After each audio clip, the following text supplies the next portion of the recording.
Hi, and welcome back to another video. In this one, we're going to be looking at the language paper 2, writers' viewpoints and perspectives.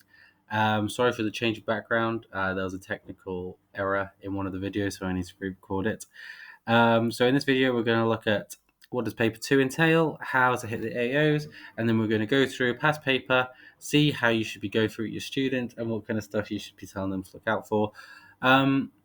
Yeah, slightly different to the first paper, and we'll go through why. Here are the AOs you need to hit again. Pause it here, have a read if you can't remember.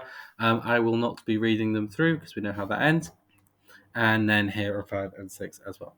So the big difference between paper 2 is that the marks are slightly different for the first section. So you have a 4, an 8, a 12, and a 20.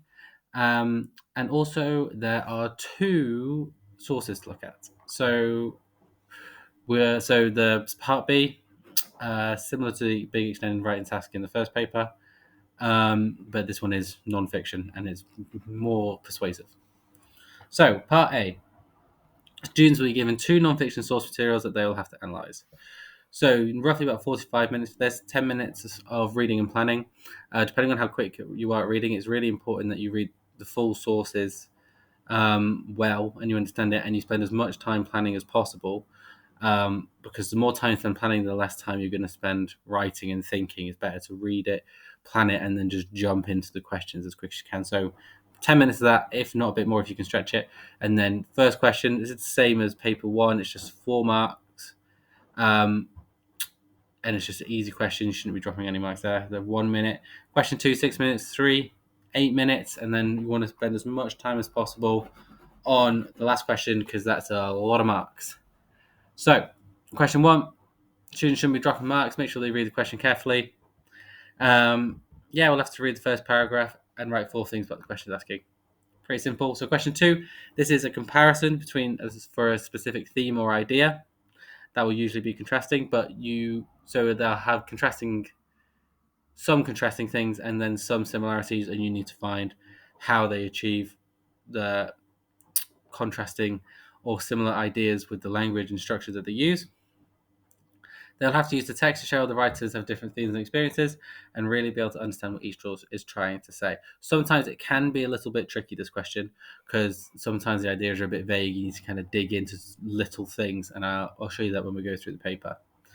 12 marker, so you just focus on one source, you focus on a certain part of the source, and you just need to show how the language is being used to get across a mood or a theme. So I'm pretty sure that's similar to one of the questions in the first paper. I think this is slightly easier than the first question, but you get a lot more marks for it, so it's nicer.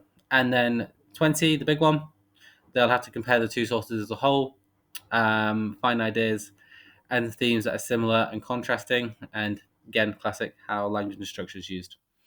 And then part B, so it's non-fiction writing. So this is, it could be writing a letter, doing advertising, making a debate, all that classic non-fiction stuff. So you just need to make sure that your student's writing in the right tone, using the right tools correctly, and then also making sure that their spag is accurate, because that's half the marks. And you want to leave 1 hour for this question. 15 minutes planning, 45 minutes writing. Always, always, always plan. If your students take home one thing from your lessons, make sure they're taking home, plan the questions, especially the big ones. Well, don't plan the small ones because there's no point, but plan the big ones. Okay, question 5 is, so you get 24 marks for the content, 16 marks for the spag. They need to use their own techniques. They need to be well planned and written, and you need to be making notes. So it's kind of similar to what I was saying about the story. If you're planning it paragraph by paragraph, just make a little note saying I'm going to use this device here, this device here, this device here, just so while they're going through their structure, they know they need to be putting those in.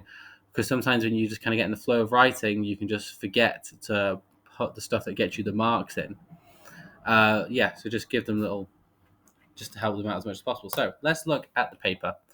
So this is the questions. This is the insert. So we'll look at the questions first. So this insert, it's about two people, and it's like their traveling stories or like their adventure stories. So again, first question, 4 marks. Read lines 1 to 4 and, colour in the ones that are true. Should not be dropping marks here. You just need to read it carefully. Don't rush it, but no more than a minute if you've already read the source. Okay, now this is what the first question looks like, or the first one that's worth some marks. So, source A and source B for this question. Both writers are accompanied by a person on their adventures. Simon source A, Maurice source B. Use details from both sources to write a summary of what you understand about the differences between the two companions. So that can be quite tricky. If you're just kind of coming into this like, well, what does that even mean? Like, does it mean they're like personalities? Does it mean who they are? So this question, what it's asking, it's their relationship with the author. And how do you know how that relationship is different? So I've got some highlighting here. So this is source A, so that's for the other question. So this is the stuff that's in source B. So it's talking about a partnership. They work effectively.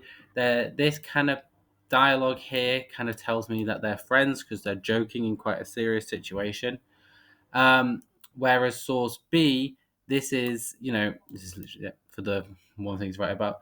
So it's a hired and it's a local guide. So in here, you'd be talking about how one person is accompanied by a friend, one person is accompanied by a local guide who's had to pay. However, the similarities between those things is they both deal with deadly situations and they're both responsible, for the life of the person. So it doesn't matter if they're paid or not. They're still looking after the person's life. So that's what this question is asking for. Source A, so you read lines 23 to 31. And how does the writer use language? So again, here there's loads of stuff you can talk about. How is he showing that he's in pain? Was a mood being created? Talk about the metaphors, talk about the similes that are being used. There'll be loads of different literary devices in here. All you need to do is talk about the mood and then talk about how they've done that mood with the literary device. Actually, let me just look at the question real again. Yeah, so sorry. So here you'd probably talk about the language first because that's what it says in the question. So you'd say, metaphors have been used and this is how it's been used effectively and this is how it makes the reader feel. So you kind of always need to put about. So you talk about what's being said, and you talk about the devices that have been used, and then you talk about how it's been done effectively, and then why it's been done. Why have they chosen to do that? So, for example, a flare of agony in the knees. That's a metaphor, and it helps the reader visualize the person's pain. So then you're kind of putting in that why. Why have they done this? It's because it helps the reader to visualize the pain. And then lastly, the big ones, this is just one that needs a lot of planning. Oh, sorry, I think I put in the last one. It was 20 marks. It's not. It's 16. So refer to source A as a whole, sources A and B as a whole, and compare how the writers convey their feelings and perspectives. And the writers just, we need to read through it, kind of getting an idea of the sources as a whole, and then compare how the language and structures have been used to present different ideas. And then lastly, the big one. So people have become obsessed with traveling even further and faster. However, travel is an expensive, dangerous, damaging, and foolish waste of time. Write an article for a news website in which you argue your point of view to this statement. So you're writing an article. So again, you need to be thinking about, your student needs to be thinking about what language you need to be using. Is it formal or is it informal? And then you think about the type of news website. Is it a tabloidy one? Are you going to be using lots of punchy, rhetorical question headlines, or is it going to be more of like a broadsheet one where it's a lot more formal and it's a lot more just informative? And then you need to be thinking about if you're trying to persuade or trying to inform, all these things that you'll be teaching your student. But again, it's just planning it effectively as possible, making sure that you're putting to use all the different techniques in. Yeah, and make sure they're doing that. So, that's the whole of paper 2. That's what it looks like. That's how you tackle it. Slightly different to paper 1, but it's got the same sort of feel to it. So I hope you found that helpful, and I'll see you in the next one.